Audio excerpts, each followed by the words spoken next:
Lom na akatril rutiang amoy tutin parai fagsai voril rutiang lim chuan aning lo lai mi leni adil na hi chun le zain o chola fakla angin o patiam chandam tu zara min pero ril rutiang lim lom na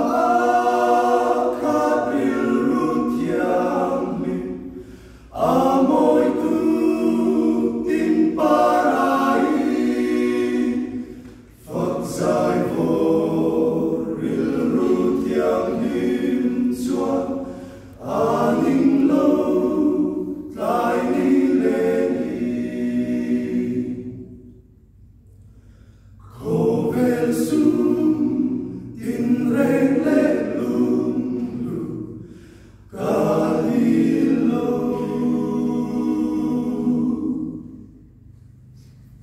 Por favor,